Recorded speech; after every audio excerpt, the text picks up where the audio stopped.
I'm Deborah Burke, the Acting Director of Education, and it is my pleasure to introduce Jean Stern, who's the Executive Director of the Irvine Museum and also an art historian recognized for his expertise in the area of California Impressionist painting. He has served as director of that museum since its inception in 1993 and subsequently established a national presence for its collection through international series of books, lectures, articles, and video documentaries.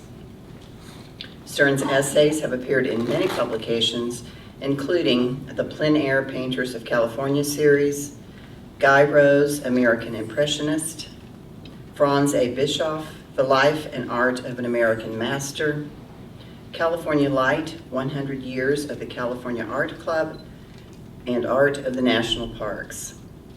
He has organized a number of traveling exhibitions as well as acted as consultant and contributor to 3 PBS documentary videos. These include Impressions of California, Plein Air, Painting the American Landscape, and Edgar Payne, The Scenic Journey. Please help me welcome Mr. Jean Stern.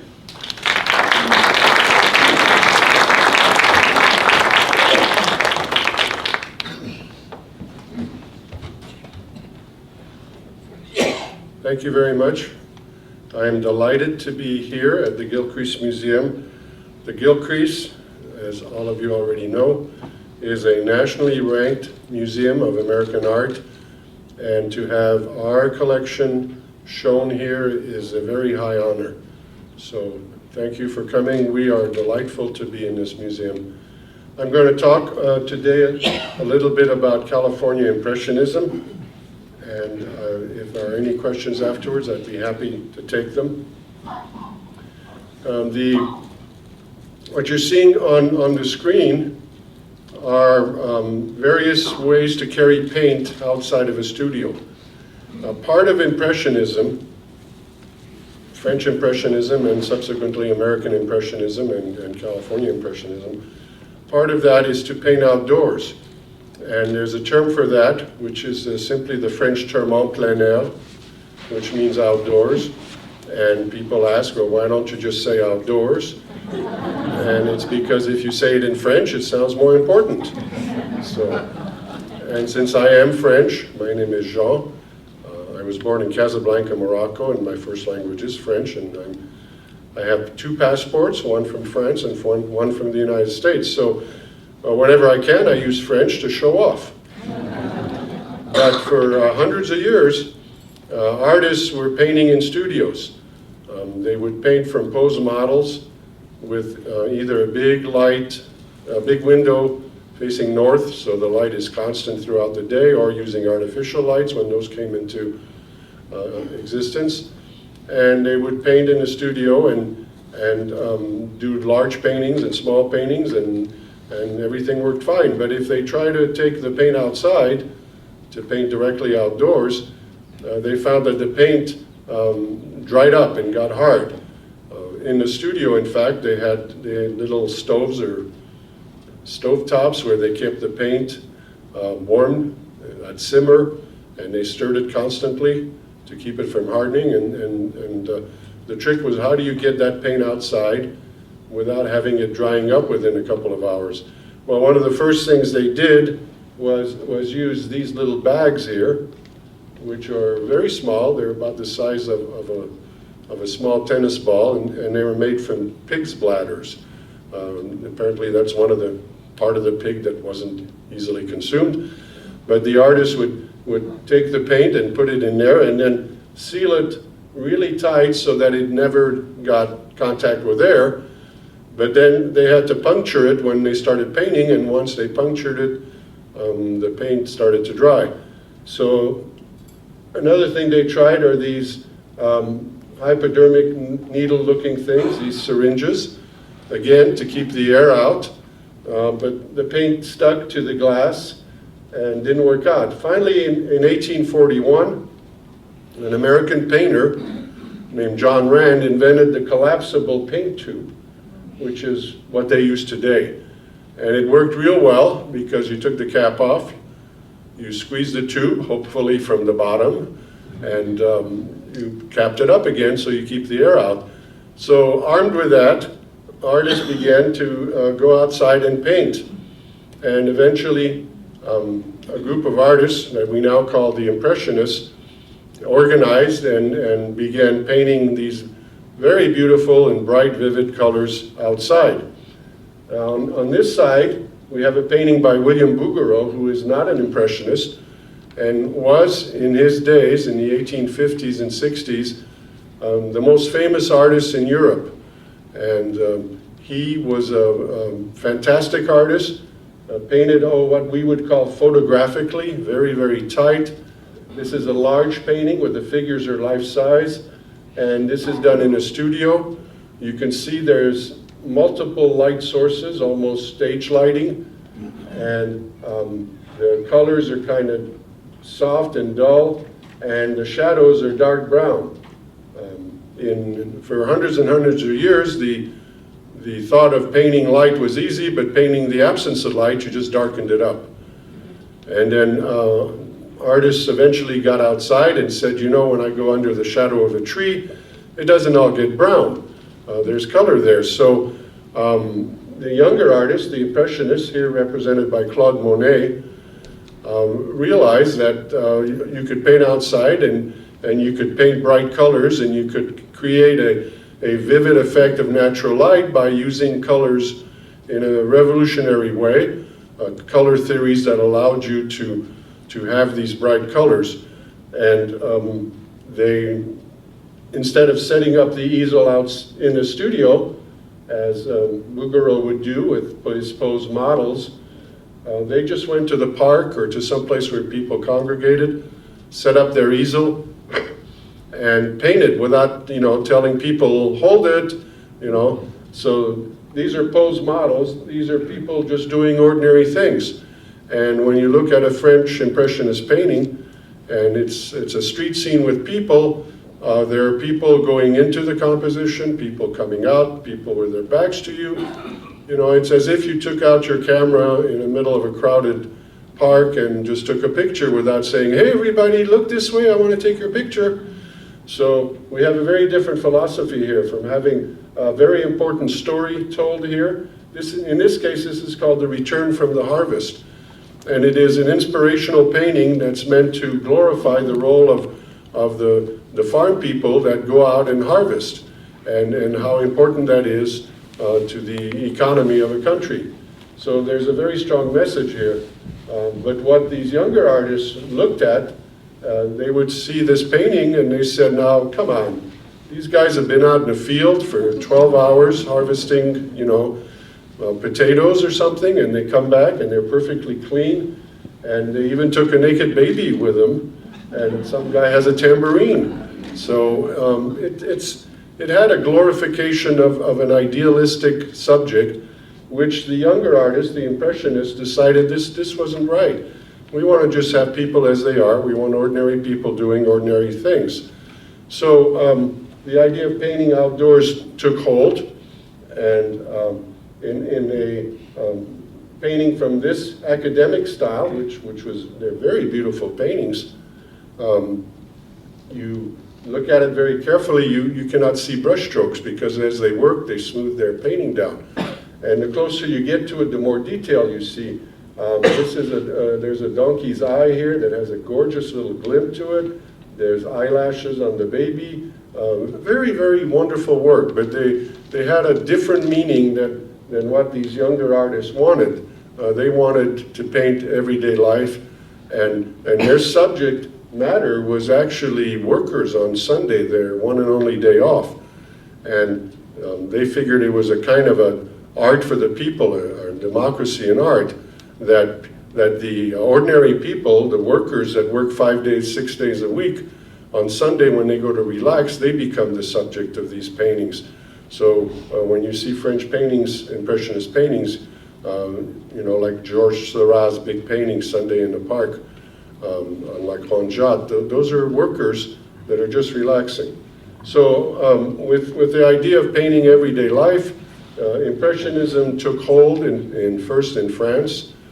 Then there were a lot of American art students in Paris at the time, and they liked this material, so they began painting in that same manner. This is by Childe Hassim, an American painter who was an art student in Paris and loved Impressionism. And instead of painting heroic subjects and Venus rising from the ocean on a half shell, they decided to just do ordinary things and ordinary views. In France, this idea of painting ordinary subject matter, which is called genre, was not well liked because the French had a very long art tradition, and they were used to having some kind of a emotional subject, some kind of something that would lift your spirit, something that would teach you something. In American art, it's quite the contrary. Since the beginning of American art in the colonial days, there was no monarchy that favored, big historical scenes and battle scenes and how I became king, and there was no church to fund things like the Sistine Chapel and all the murals. So it was American art started out painting American people doing ordinary things. So this type of subject was very popular in the US, even though it wasn't that popular in France. But when these artists like Childe Hassim and some others I will show you, when they finished their art studies in Europe, they returned to the US, and by the mid-1880s there were quite a few American Impressionist painters. This is Julian Alden Weir, artist and one of the first professional American Impressionist painters. And of course William Merritt Chase, who became the great American teacher of painting outdoors. When you paint outdoors, when you paint en plein air, you have time limitations. You've got to do it fast, because after about 2 hours, everything changes. The lights changes, the sun's moved, the shadows have moved. Chase was one of the first teachers to actually teach outside. He would set his students outside and get them to paint, and he would walk around and encourage them by saying, take as long as you need to finish this painting. Take 2 hours if necessary. So you had to be fast, and generally most of the paintings you see of this style, there are a lot of small paintings because that's what you paint outdoors. They're called plein air sketches. Cool. Sounds like a California earthquake. Anyway, so they do the little plein air sketches, and then they take it into the studio to paint the very large painting. When you walk around the Gilcrease, you see these magnificent Thomas Moran paintings, and Albert Bierstadt, and all these other great, beautiful, large paintings. They all started out as little sketches, and they were painted on the spot wherever he was in Wyoming or in the Grand Canyon, and then they would bring him back with them to their studios, often in New York, and then using the little paintings as guides to get the true color, the true effect of the light, they would use those little paintings to be. Okay. So the plein air sketch is a very important thing. I'll talk about that later. Here's another wonderful American Impressionist, Edward Podast. He was from Cincinnati and painted a lot in New York. So you see that these are very bright, colorful paintings.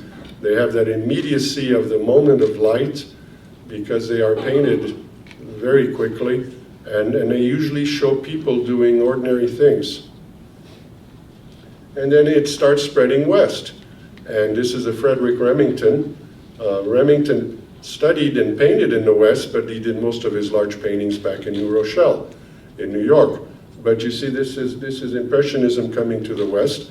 Very bright paintings, bold, loose brushstrokes, and the use of purple in the shadows. This is a very common highlight. So by the middle of the 1890s, Impressionism had become a nationwide thing. It had spread as far as California. This is William Griffith, one of our California painters. He's outside sketching in the field. In those days, you didn't just throw everything in the trunk and drive off someplace, paint for 3-4 hours, and come back and unload everything, and you're home in time to watch Jeopardy. And it took so long to get there that you stayed there.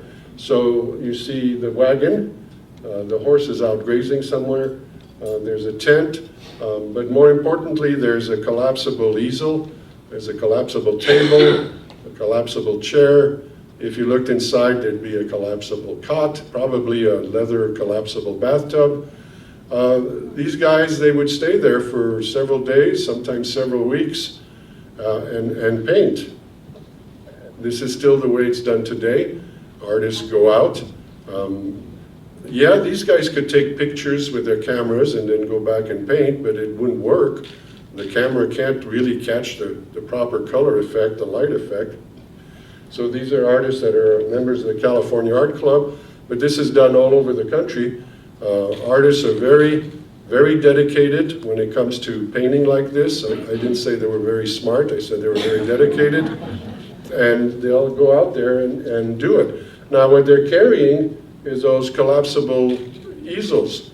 Those are called plein air boxes. They're also called French plein air boxes, because you remember the French were the first to do this, and that's why they call them by the French name, plein air. But it is something that's done all the time. And this is a sketch by an artist in Euphemia Charlton Fortune. This is a woman painting in the late 1800s, and she signed her paintings with her initials, E.C. Fortune, because if people didn't realize she was a woman, it'd be easier to sell the painting. There was a strong bias in Victorian times about women working and women selling paintings. So Fortune here was a serious painter. This is a little 12 by 16 sketch. If you look carefully, you will see that it is not signed, because this was not the final painting, and this was never really intended to be sold. This is the final painting. It's 30 by 40 inches, and there's a signature, E. Charlton Fortune, 1917, and it's a very different painting than the sketch. Here's the sketch. Very loose, very free, very quickly painted.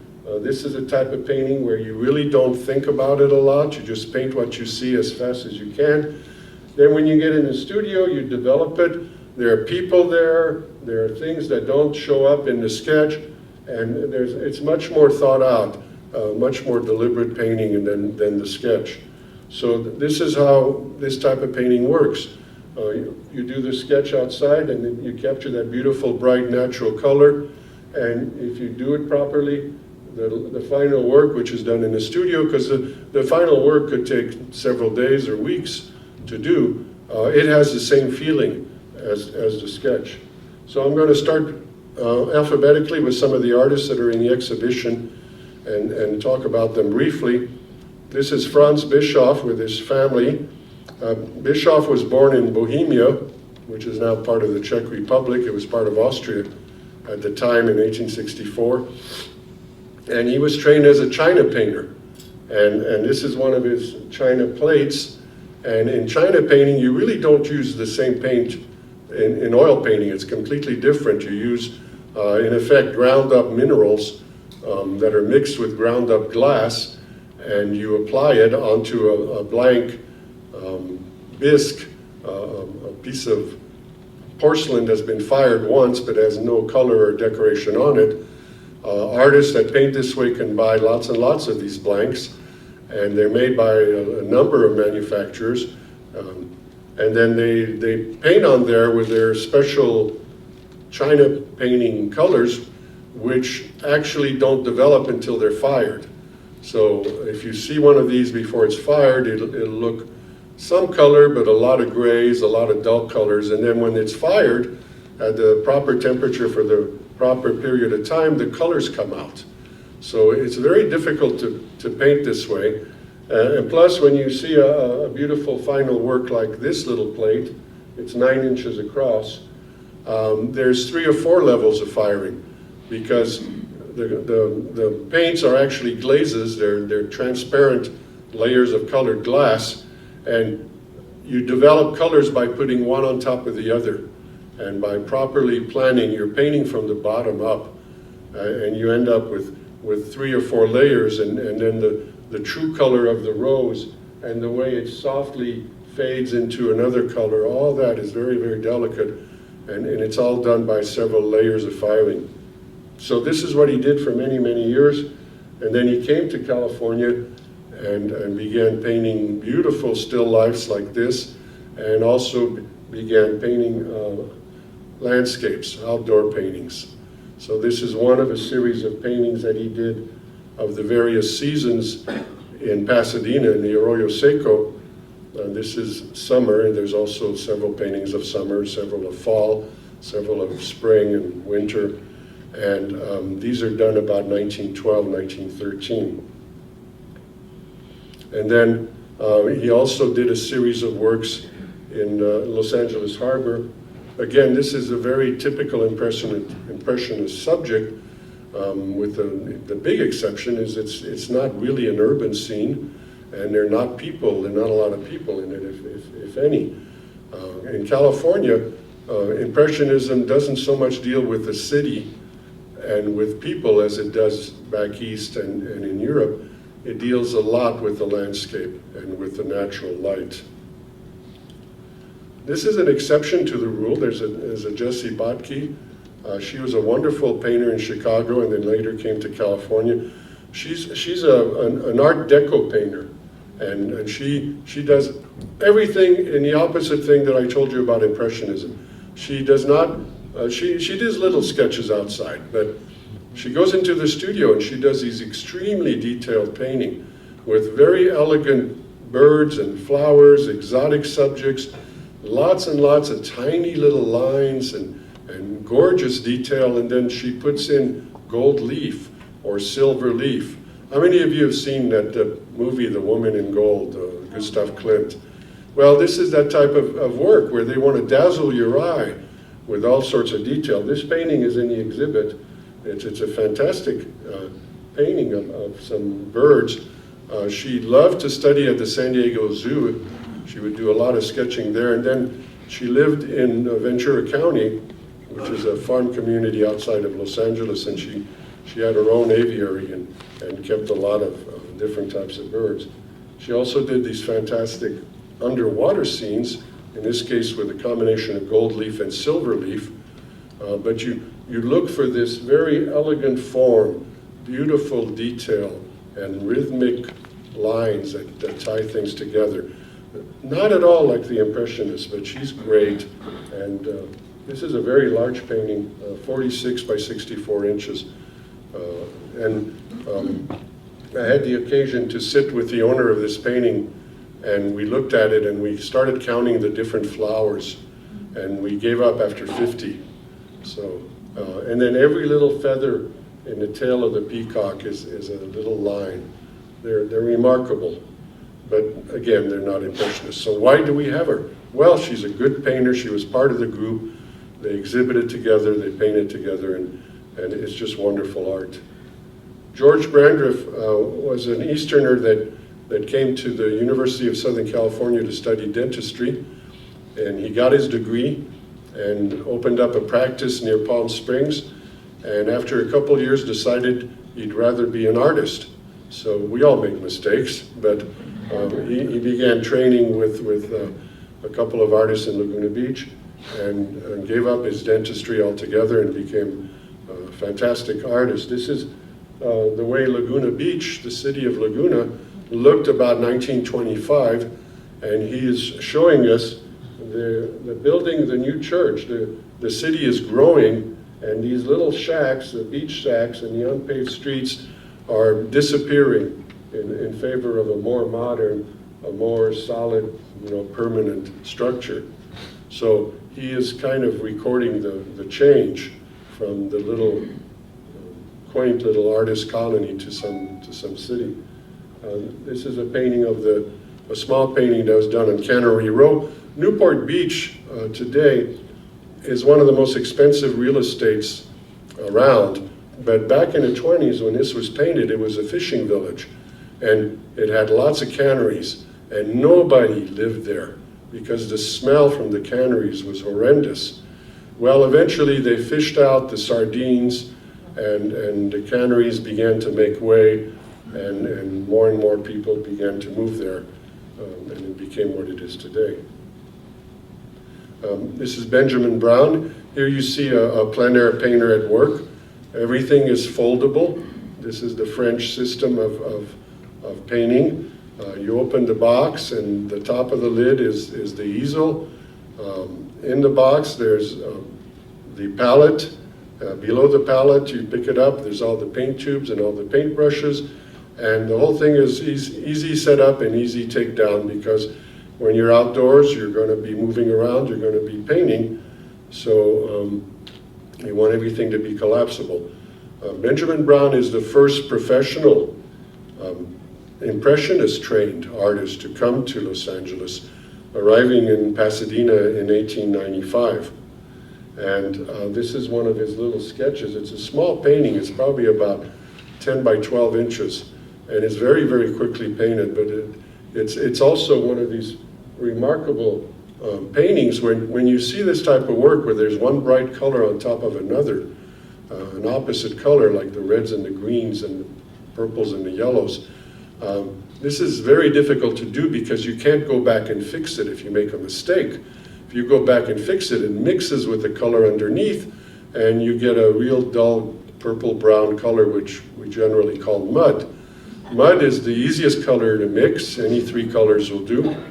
But it's the sign of an artist that knows what they're doing, because they're very secure in how they paint. This is another one of those. This one is in the exhibition. Again, bright reds on tops of bright greens, and the sure sign that the artist is a capable artist. Mr. Brown had an art dealer in New York, and he would send his paintings from California to New York, and they weren't selling, so the art dealer circulated a ruse that Mr. Brown was actually a New York painter. And so he wrote back, he said, you know, we're telling people you're from New York, so that now we're finally selling your paintings. And since that time, when he found out, he was so incensed that underneath his signature, he wrote California in big letters. So it's a good way to date them. If they don't have California or Pasadena there before that horrendous New York experience. This is Alson Skinner Clark, a Chicago painter that studied in France, lived in France, was in World War I. He was an aerial photographer. He flew in open cockpits of Curtiss and Jennies and planes like that, and he would fly. They would fly over a battlefield, and he had this big box camera, and he would lean over the plane and photograph the battle. Kind of a risky thing to do. Well, anyway, he got a severe ear infection, and in 1918 he was advised to go to a warm, dry place. So he came to Southern California, and his ear infection cleared up very fast, and he decided he really liked it. He stayed. Here he is painting in the desert near Mount Whitney, Lone Pine, painting a very large painting outdoors. This is not a little sketch. This painting, we actually have it in the Irvine Museum collection. It's 36 by 46 inches. So he's one of the few artists that was so fast and so good that he was able to paint large works completely outdoors. There are not a lot of sketches by Alson Clark, because he just said, hey, I'm just going to paint it outdoors. So this is a painting that he painted when he was visiting Giverny in France in 1911. He wasn't visiting Claude Monet, because Monet didn't like people, and that's why he moved to Giverny in the first place. He wanted to get away from Paris, and he thought he'd get lost out there north of Paris and nobody would ever find him. And every art student in the world wanted to visit Monet and Giverny, and so did Alson Clark. But he actually went there because there are 2 or 3 American painters that he knew, Guy Rose, Frederick Remington, Lawton Parker, who lived in Giverny. So he stayed with them. He never did meet Monet, but he ended up, he paints a lot in that French Impressionism at this early period in 1911. And then later in his California period, this is one of the views he did of the ruins of San Juan Capistrano. This was a big stone church that collapsed in an earthquake in 1814 and killed about 27 people inside. And the ruins are still there. You can go visit the Mission Capistrano is a beautiful place. It's all been planted now with gardens and fountains and swallows, and none of which were there when the mission was originally built. In this case, in 1776. But the ruins are still there, and they look very much like this. And this is a large painting that Clark did in the Coachella Valley, which is near Palm Springs, of a group of migrant fruit pickers. Again, this really bold impressionist style, lots of purples in the shadows, even a few purple horses. This is Frank Couperin. Usually I point out he's the one with the whiskers, but come on guys, this is art. I've been doing this for a long, long time, and these artists died in obscurity, most of them. They were never really famous. So all their papers and all their photos get thrown out when they die. So the first thing, whenever I meet an artist relative, I ask, do you have any pictures? Because a lot of these people, you can't find pictures. And I find pictures. Couperin was famous enough, but I really like it when there's a pet. And you're going to see a lot of artists with dogs. This is the only one I have with a cat. So anyway, Couperin was a seascape painter, and he loved to paint the ocean, especially at the end of the day. If you go to the ocean, the next time you come to California, go there in the late afternoon and watch the ocean. It changes colors about every half hour, just before the sun goes down. It's a remarkable change of color, and he got to be very good at painting that opalescent effect, and many of his paintings have that. So he ended up living in Laguna Beach, right on the ocean. This was in the 1920s when you could afford to buy a little plot there, and did a lot of little sketches of the ocean at different times of the day.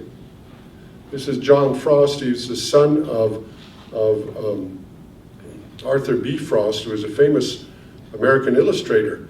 And the father, Arthur Frost, is the first one to illustrate Brer Rabbit. So if you see an old copy of Brer Rabbit, all those wonderful characters, the fox, the bear, the rabbit, those are all designed originally by his father. And so he was the son of a famous artist. And he grew up in Europe, partly, and in Bryn Mawr, in Pennsylvania. And then he came out to California because he had contracted tuberculosis as a young man. And again, the doctors could do nothing before the advent of antibiotics, so all they could tell you really was to go to a warm, dry place. And the California deserts were full of tuberculosis hospitals and tuberculosis sanitarium. So in his California work, a lot of it is desert scene. This isn't a desert, this is a little community now in Chino, in Orange County, not far from where Disneyland is. But remarkable painting of just a bunch of goats grazing, and look at the intense use of color and the shadow, the purple shadows, and really very lifelike colors that he's able to get. And then this is a view of Lone Pine. Mount Whitney is the highest mountain in continental United States. The highest mountain in the United States is McKinley, which is in Alaska. But this is Whitney here. And this is a little community called Lone Pine, which is just on the edge of the Eastern Sierra. You're looking at the Eastern Sierra. Directly behind us is the Mojave Desert. So it's a remarkable place because it's where the high snow-capped mountains almost form a direct wall, and then there's this big, beautiful desert behind it. So early in the morning as the light is rising. And then one of his desert paintings from Palm Springs, when he was there. He died young. He died at the age of 46 from the tuberculosis. John Gamble was a young artist who had set up in San Francisco in about 1900, and was having trouble selling his paintings because he was young and he was an impressionist, and they were more in favor of the older, more traditional paintings in San Francisco. And then the earthquake came in 1906, and since he wasn't that established, he decided, well, it's time to leave, since he had lost everything anyway. So he started working his way south to Los Angeles and got to Santa Barbara, where he stopped and lived there the rest of his very long life. And he specialized in the California wildflowers. In his case, the California golden poppy, and then the bush lupins, the California bush lupin. And he did a lot of beautiful paintings of California wildflowers. Luckily, he was good enough to write everything on the back so we can identify the flowers. You know, we're art historians, you have to know a lot of stuff. I mean, we had various parrots and cockatoos, and you have to know what a cockatoo is and when it's in a macaw or some other, and it's now you got to know wildflowers, so it's part of the job.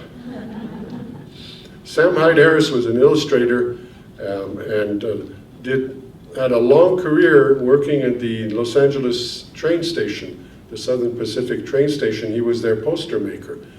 And he did lots and lots of beautiful posters of all the various trains and the places where you can visit, the Grand Canyon, the Southwest, Grand Tetons, all these things. And on the side he would paint. He would get up in the morning, and when most artists would say, well, it's foggy, I'm going to wait for the fog to lift. No, he went out there. He loved to paint the mist. And he painted some beautiful paintings of the California mist. This one is in the show. It's called Arcadia. Arcadia is a little community just east of Los Angeles. Well, there's a big racetrack there. Santa Anita is in Arcadia. But this is long before that, when it was still a farming community. Again, you can see the mist and you can see the effect of the fog. Anna Hills, one of several important women artists in California. You don't find a lot of women artists at this time in the big art associations back east. It was pretty much a men's deal, but the more you come west, the more you see women involved, and in California, some of these women were founders and presidents. She was the president of the Laguna Beach Art Association on 2 occasions, very important painter, a very good teacher. She was the teacher to George Brandreth, the dentist that we saw earlier. And she painted with a little palette knife. Actually, this is not a brush. This is a palette knife. And she painted in palette knife, so her work has a kind of almost mosaic feel to it. There's little globs of flattened out bits of color. The only thing I can tell you guys, if you haven't painted in palette knife, is when you spread peanut butter. It's kind of like that. You can get little dabs and you can, get all creative. So this is a small painting, 12 by 16 inches, and it's all done in palette knife. And she would do the big ones in palette knife as well. This is a big 30 by 40 inch painting, The Spell of the Sea, done in 1920, Laguna Beach. But this is also all done in palette knife. So it's interesting, and it's different from what you usually see. Joseph Kleitsch, a Hungarian painter who painted a lot in Mexico and New York before coming to Southern California. He came to Southern California in 1921, lived in Laguna Beach, and spent the last 10 years of his life in Southern California. Of all the artists I'm showing you, there's only one that was born in California in this early period. All the rest of them came from somewhere else, and as the case with Kleitsch, came from a foreign country. But they all died in California. They all came, they stayed, they loved it. This is Joseph Kleitsch's work. This is the old post office in Laguna Beach. Shows you this. He was very intent on capturing old Laguna before it was torn down. Remember, we saw the painting by Brandreth of the new church. Well, this is the same exact time. So he knew they were going to tear down the old post office. And he painted it the year before it was torn down. And it's remarkable, and many of his paintings show what Laguna looked like, and he got it just as it was changing. This is a still life that he did in Paris. Really wonderful. It makes you hungry to look at this painting. It's just sweet and luscious. But he's an excellent painter. He did great portraits, he did great still lifes, and he did these wonderful scenes. This is his wife and a friend at the Mission San Juan Capistrano. The Mission San Juan Capistrano was a very popular place to paint. It was a beautiful mission. It had ruins, so it looked like the ruins of ancient Greece and ancient Rome, and it was very easy to get to. It's right next to the train station, so you didn't have to, get the wagon and the tent and go find the abandoned mission. In this case, it wasn't abandoned, but it was right next to the train station. So there are a lot of paintings of the Mission San Juan Capistrano. This is Jean Manheim. He was French Alsatian. Well, he was born in Germany, but his mother was Alsatian, his father was German. And he came to Pasadena early on and painted excellent, beautiful portraits as well as really lovely landscapes. These are his two daughters who were frequently models for his paintings.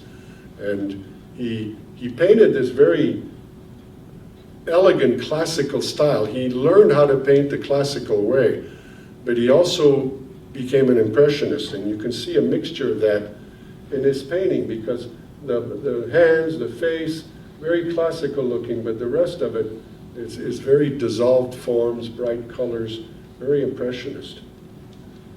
Again, this is his family. This is ironing day. I always ask this question, which day is ironing day? Tuesday, because Monday is wash day.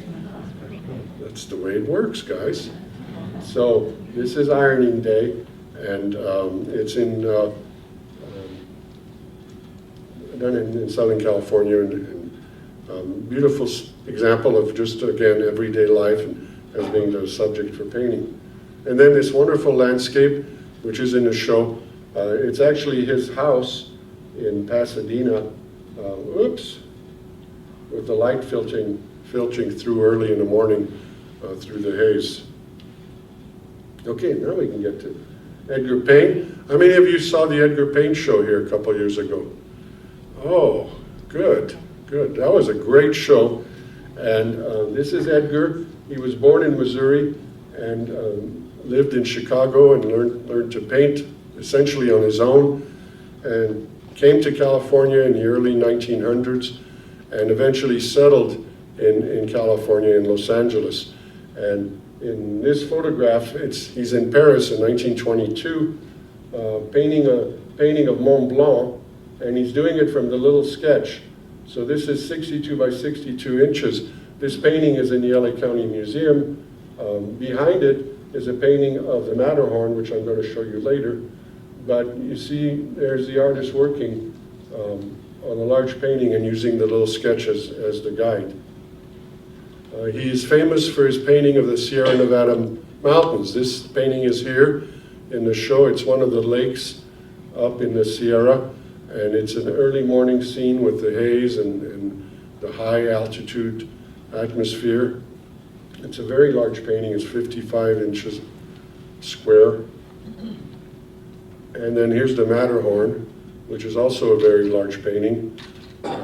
He spent 2 years in Europe in 1922 and 23 and painted, in essence, portraits of all the main mountains in the Alps. And then he came back to California and continued painting in the Sierra and painting beautiful landscapes in California. This is one of his Laguna scenes, coastal rocks. This painting is about 28 by 36 inches, and there's not a square inch of one color in the painting. There's lots and lots of brushstroke and lots of color. And he captures the entire cycle with the waves coming in, crashing on the rocks, ebbing back out to the ocean. But it's a very difficult subject to paint because you're painting moving water. Painting water is you're painting reflection. Painting moving water is 10 million little bits of reflection that are also moving. So a very wonderful painting. And then this beautiful painting in Carmel, California of the Monterey cypress trees. This was done in 1921. So you see there's lots of landscapes, there's lots of views of nature, and they actually are paintings of light, because that's what they are doing. They're outside painting the light. This is Henson Puddoff, an artist that was born in Missouri and lived in Denver for a while before coming to Los Angeles about 1902. And he was also an illustrator, did a lot of advertising, a lot of billboards in the early days in Los Angeles before there were any real chance of earning a living simply by selling your paintings. It wasn't until about 1920 that the population of Los Angeles had grown sufficiently that most of these guys stopped doing illustrations and billboards and stuck to just regular outdoor painting, which he did very well. He loved to go out in the morning and paint the haze as well. He was a close friend of Harris, Samite Harris, we saw earlier with the haze. But these paintings are very much paintings of the light. And I like to say, when I do a lot of these lectures with contemporary plein air painters, artists that are painting today. In fact, right after this trip, my wife Linda and I are going to Florida, a place called the Forgotten Coast, where there'll be a plein air painting festival. There'll be about 50 artists that paint outdoors. And they always complain, oh, it's too cold, it's too hazy, or it's raining. And I tell them, hey, any wimp can paint in a bright sunny day, you know. And so he gets up in the morning, whatever time light you see is natural light. Even at night, there's some wonderful night paintings. So Puddoff is a wonderful painter of light. Here he is again in that very close to where we saw the Lone Pine. This is, again, that area where the Sierra meets the desert, the Mojave Desert. And he's captured this really gorgeous effect of the light coming through from the mountains. And in this painting of Malibu Canyon, late in the day when the shadows are creeping up onto your mountain and they're getting closer and closer to the base of the mountain, but he uses these gorgeous purples and violets to create these beautiful shadows all over the mountain. Very effective. And Grenville Redmond's an interesting character. He was born in Philadelphia, and at the age of 2, he had a severe case of scarlet fever, and he survived, but he lost his hearing, and he became a deaf mute, and he had to go to special schools. He never heard anything. He was never able to speak. He communicated by writing notes. He kept paper with him at all times, or by using American Sign Language. And you can see here, this is Charlie Chaplin. They were friends. In 1917, he moved to Los Angeles to audition for the movies because the movies were silent. And he was very expressive, and he could, you know. So he auditions for Charlie Chaplin. They become very good friends. Here, see, that's a pen. He's got his paper. You can't see the paper, but Charlie has learned sign language so he can communicate with him. He's using the letter D. He's making the letter D in the American Sign Language. And he shows up in several of Chaplin's movies. The easiest way to see him, and you can get him, it's a movie called A Dog's Life. And in the movie, Charlie tries to smuggle this little dog into a restaurant. And you know, he's got him under his coat and his tail's wagging as he was walking. And the restaurant owner, played by Redmond, keeps throwing him out. So it's remarkable to watch this movie. It's a silent movie, of course, and to know that you're watching one of the greatest of the California painters. And he was a great painter. Because he lived in a silent world, his paintings are very silent themselves. And he loves to paint these moody, dark paintings. This painting is in the show. There's a moon there. It's a moonrise with the California oaks, and he also had a dealer in this case in Chicago. And occasionally Redmond would paint a bright, happy painting of wildflowers like this one. And the dealers kept saying, stop sending us these dark, gloomy paintings. I can't sell them. And Redmond didn't like to paint these bright, happy paintings. He'd rather paint the dark, gloomy paintings. So it's interesting that, and even today, I gotta tell you, the collectors will pay a lot more money for the bright, happy paintings than the gloomy paintings. But he did a lot of both, and he's an excellent painter. This is a large painting of poppies that if you come to the Irvine Museum, this is the first painting you'll see it. We're a tiny little museum in Irvine, California, and we can only hang one show at a time, which is about 60 paintings. But we had this painting hanging when we first opened, and then when we sent a show about 12 years ago, we sent a show to Europe. We went to Paris and Krakow and Madrid. We included this painting because it's a marvelous large painting. It's 32 inches by 80. And we had so many angry people that we had taken the painting down that we decided, okay, we'll just nail it to the wall. And it's been there ever since. It's the only painting that never comes down. So, this is Arthur Grover Ryder, a Chicago painter. He's painting in the Mission San Juan Capistrano. And he took art classes in Chicago, and in 1911, he attended a lecture by the great Spanish painter Joaquin Sorolla. And Sorolla is a fantastic artist. If you have never seen a painting by Sorolla, next time you're in New York or Europe, Chicago has a great Sorolla, a wonderful painter. And he was immediately converted to the way Sorolla painted, which is like this. A really bright, intense light color. This painting is in the show. So go look at it and go look at every little pieces of it, because it's an absolutely fantastic, much nicer than what you see in this picture. This picture is overly exposed, the contrast is too high, but there's some really interesting colors in it. And then again, he painted in the Mission Capistrano. This is the Mission Capistrano. Bright, beautiful paintings. Ryder is perhaps the best colorist in terms of being able to get as much light as anybody by using the colors properly. You know, these artists use the same brushes, they use the same paint, the same canvas. Why is it that some paintings are brighter than others? And the answer is the proper color placement. That's the way it works. So, and another Arthur Ryder. This was painted in Newport with the canneries in the background, and he's on a boat. And you can see, I mean, it's kind of dizzying a little bit. You kind of get this feeling of rocking.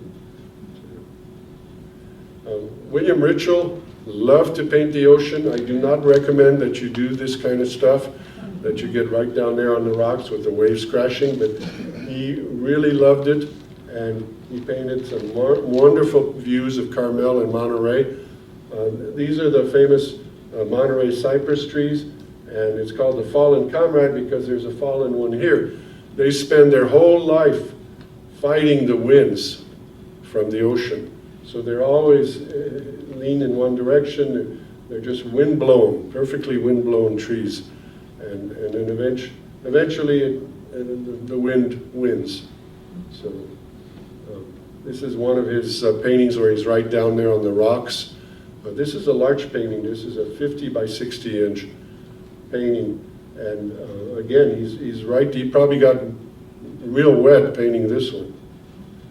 And then this painting, which is in the exhibit, it shows the Monterey sardine fleet returning home. And again, Monterey was a big center for the fishing industry, lots and lots of canneries, but they overfished it and it was gone. And now the canneries are, you know, tourist restaurants and things like that. There's no canneries, functioning canneries left probably in any part of California. Guy Rose, this is the only artist I'm showing you who was born in California. He was born in San Gabriel, part of just outside Los Angeles. His father was a pioneer who led a wagon train from Missouri to Los Angeles, and they settled in the San Gabriel Valley.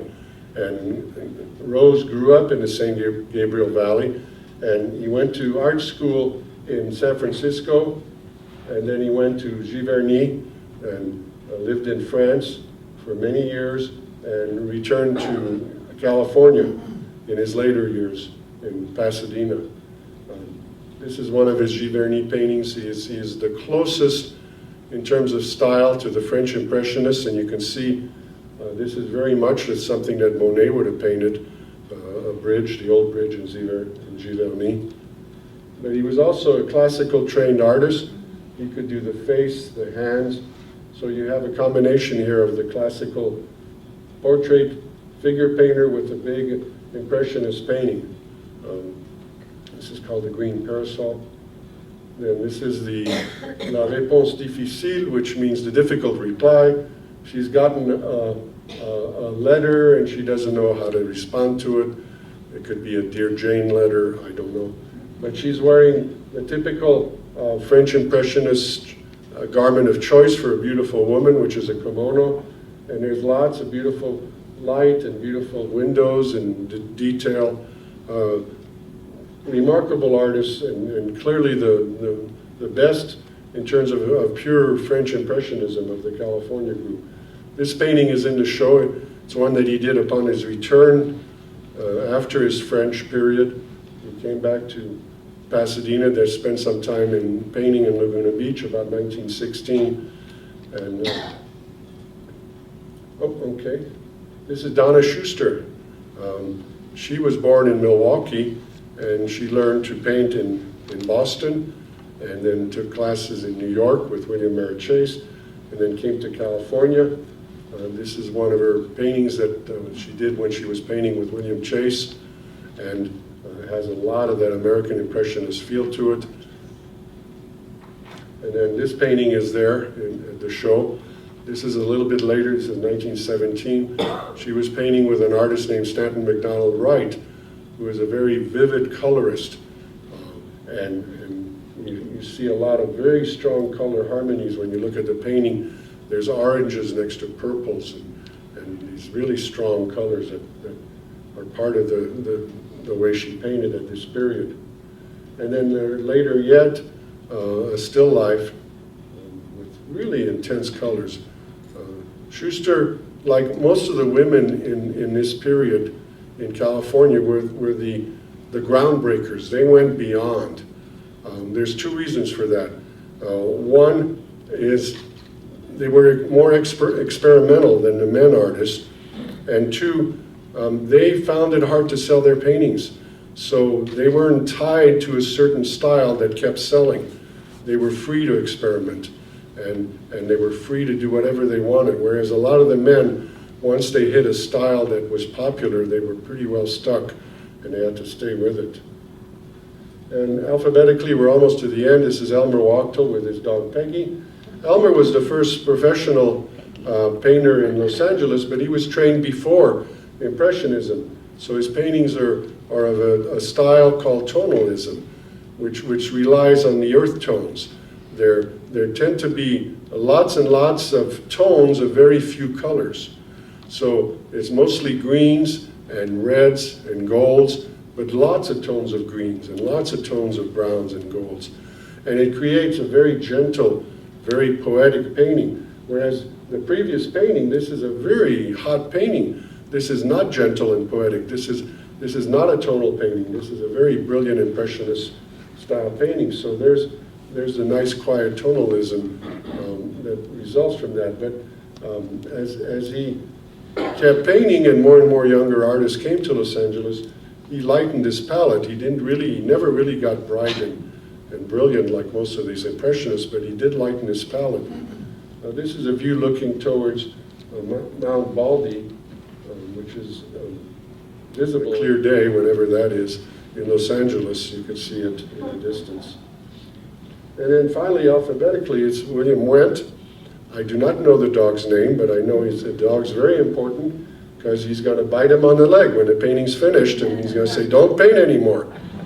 You know, it takes two to finish a painting, one to paint and the other to tell him when to stop. Because a painting is never finished. It may be signed, it isn't finished. Anyway, William Wendt, as you can see, loved to paint large outdoors. There are not a lot of sketches by Wendt. He was one of these great painters that painted almost everything outdoors. And he painted large final works. This thing is probably 26 by 32, which is a size he liked to paint. And this is a painting that's in the exhibit. It's called A Clear Day, painted about 1903. This is really the center of Orange County. This is Saddleback Mountain, and this is all covered by freeway and shopping centers and houses and roads. And this is what it looked like way back when there were very few people that lived in Orange County. So a very interesting painting because it shows what it looks like. In another lecture that I have where I show the before and after type of thing, I show a view of pretty much what this looks like today, and it's just covered with houses. It's remarkable changes that happened after World War II, when most people decided they wanted to live in Southern California. This is another William Wendt, a place called Crystal Cove, which is a state park. It's right on the ocean, a beautiful, very romantic place to go and walk. It's got little cottages that were built in the 20s and 30s, and they were really run down things, and when it became a state park, they began rebuilding the cottages, and now you can rent one for a couple days or evening or week and live by the beach for a while. So, but there are very few of them, so you got to kind of get in line to get one. And then the Wendt of the old Coast Road.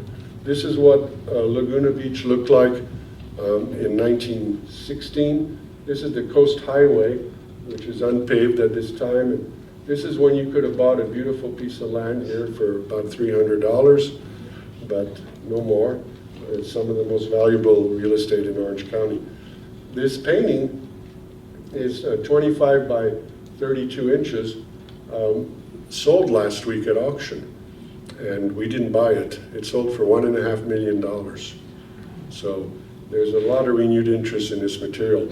I think Wendt probably sold it for $1,200 at the most, and it's been in the same family since 1916 until the kids sold it.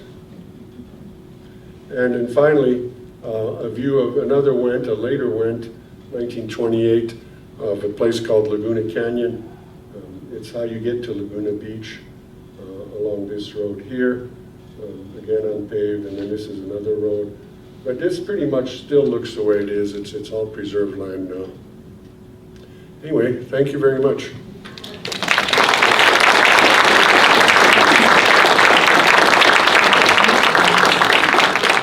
I encourage all of you to go to the exhibit if you haven't already gone, or if you did go again and look for some of these paintings, and think of them as paintings of light, because that's exactly what they are. They're paintings of beautiful natural light, and the only way to do that is at one time or in the other, in the process of painting them, you have to be outside and painting in the light.